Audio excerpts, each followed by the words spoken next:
What is going on, fellow Helldivers? Shock Radio here. We have a lot to cover in this quick Helldiver kind of weekly update video. As you've seen in the intro, Factory Striders are back, ladies and gentlemen. They're like the souped up, cracked out Bile Titans of the Automaton faction, and with that, they have released a brand new mission: Eliminate Automaton Factory Striders, similar to the Eliminate Bile Titans. Now you can play level 4, level 5 missions and search out and eradicate these Automaton Factory Striders. So I'm super excited for that mission and to be taking out those guys.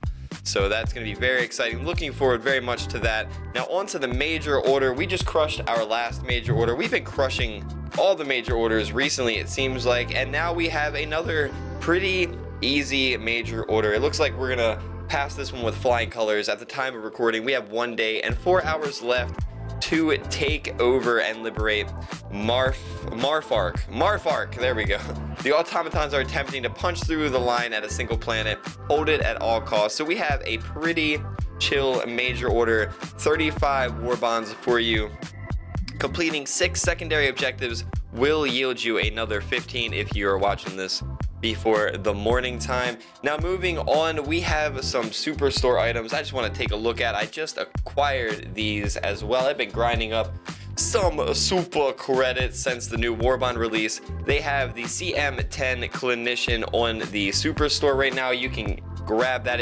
I guess that's a medium armor. I'm not sure if that's heavy or light or medium. It's only 500 speed there, so I think it's medium. But this one will increase the initial inventory and holding capacity of stims by +2, increase stim effect duration by 2 seconds.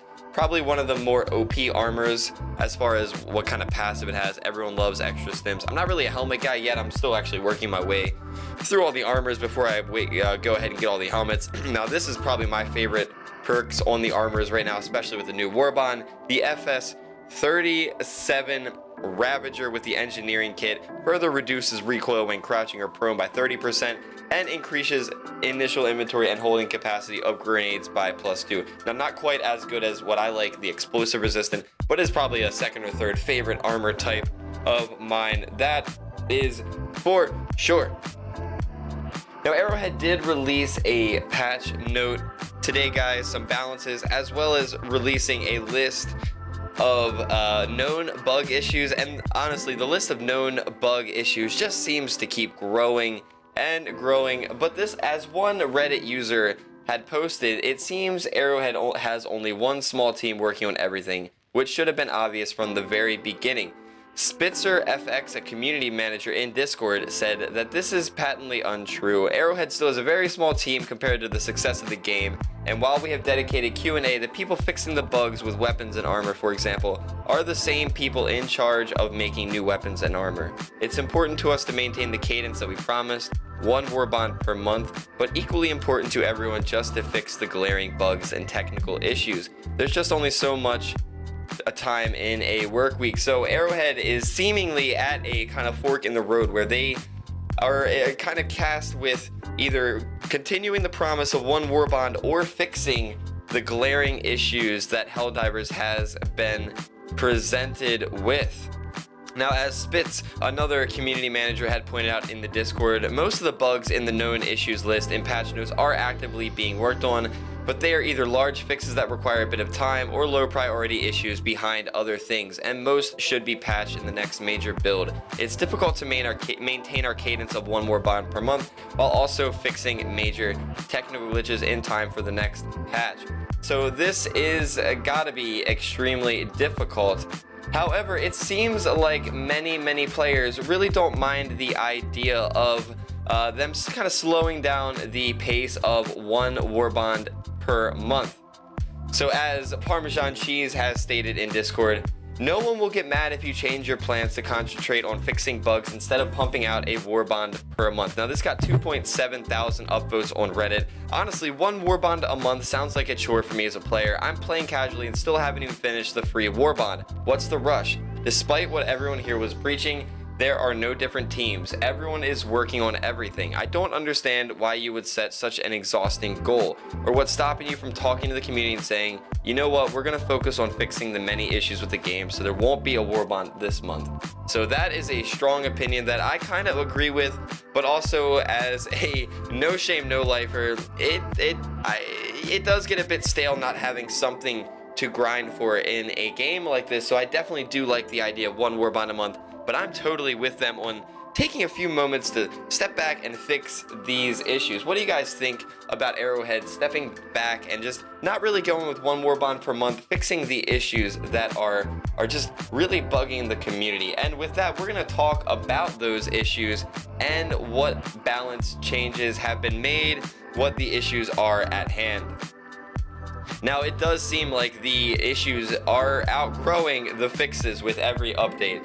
But this patch, the overview of this patch, there's some fixes to armor passives and various improvements to stability. Mainly, I believe the Groundbreaker armor now has the engineering kit passive as previously advertised. Personally, I would have loved to see more explosive resistant armor in this battle pass.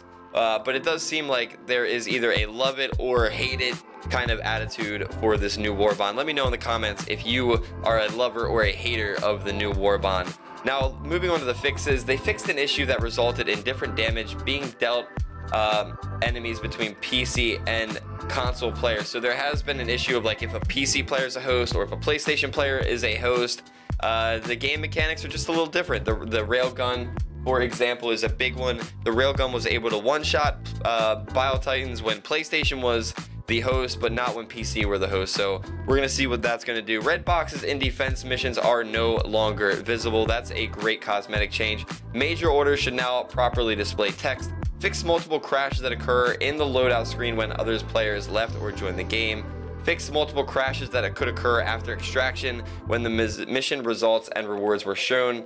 Fix crash which could occur when throwing back a grenade while wielding a heat-based weapon. They fixed a crash that could occur when hosting a play session migrates to another player. Fixed crash that could occur if too many civilians spawn.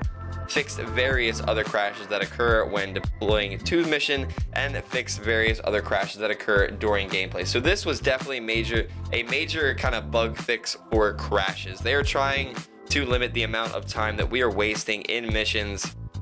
We're just spending in this missions just for them to crash out on us. Now, moving on to the known issues, which is really what is frustrating me, and I'm going to point out what's really frustrating me the most, but the known issues just seem to keep getting bigger and bigger. So these are issues that were either introduced by this patch and are being worked on, or are from a previous version and have not yet been fixed. This is not an exhaustive list. We are continuing to identify issues and create fixes. So this isn't even all of the bugs in the game right now, but at least they are listing the bugs that they know of and trying to fix them while also maintaining communication with us. So the superior packaging methodology shipping module does not work properly. Players may be unable to navigate to the search results in the social menu. Various issues involving friend invites and crossplay. Player name may show up blank on the other player's friend list. Friend requests cannot be accepted when the requesting player changed their username. Cross-platform friend invites might not show up in the friend request tab. Players cannot unfriend players befriended via friend code. Players cannot unblock players that were not in their friend list beforehand. So still a lot of issues with the crossplay friend list going on. Hopefully they pan all this out. It does seem to be better than it was, but there's definitely a lot of issues with crossplay and the friend list. So this is the big one, guys. This is massive for me. It's kind of a game killer right now because my favorite weapon is the Breaker Incendiary. So the damage over time effects may only apply when dealt by the host. Link in the comment in the description below for a video testing this before this recent patch and before the last patch. When they said they fixed it, they did not fix it. It is still broken. If you're not the host, you might as well just throw away your napalms and your incendiary breaker. So players may experience delays in medals and super credits payouts. That's unfortunate. Doesn't really bother me too much. I'm always capped out on medals because I'm a no shame, no lifer. You know what I'm saying? Enemies that bleed out do not progress personal orders and eradicate missions. That is unlucky. How do you even know when enemies are bleeding out? Certain weapons like sickle cannot shoot through foliage. The sickle is still OP, so maybe that's its only downside to using sickle. Scopes on some weapons, such as the anti-material rifle, are slightly misaligned. Arc weapons sometimes behave inconsistent and sometimes misfire. Arc weapons are generally still really good, so that's not too bad. Now, the scope issues are driving a lot of players mad, especially with the larger machine gun weapons in Helldivers. Spear's targeting is inconsistent, make it hard to lock onto larger enemies. So the spear right now is, from what I've seen on a lot of YouTube testing, pretty useless. I mean, it works pretty good, but you might as well just use an EAT rocket launcher.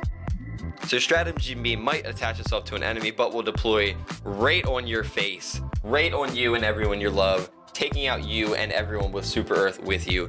Explosions do not break your limbs except for when you fly into a damn rock. That's actually great, but if they fix this, we'll probably have to see more people running the booster to give us a resistance to injury. So the area around Automaton Detector now makes blue stratagems such as the Hell Bomb bounce and be repelled when trying to call them down to close the tower. Oh my god, that has been driving me mad and I didn't even know what it was. Oh Jesus. Planet Liberation reaches 100% at the end of every defense mission. Not a big deal, but kind of annoying. So as you guys see, a lot of big issues with Helldivers, but the devs are working extremely hard to fix them. So I'm with it, guys. Helldivers is still a great game for me. Let me know in the comments below. Are you excited for Striders? Are you irritated with these bugs? Do you think the devs should wait on war bonds? All that we have to go over in the world of Helldivers. I appreciate your support. Thank you guys for watching, and I'll see you guys in the next video.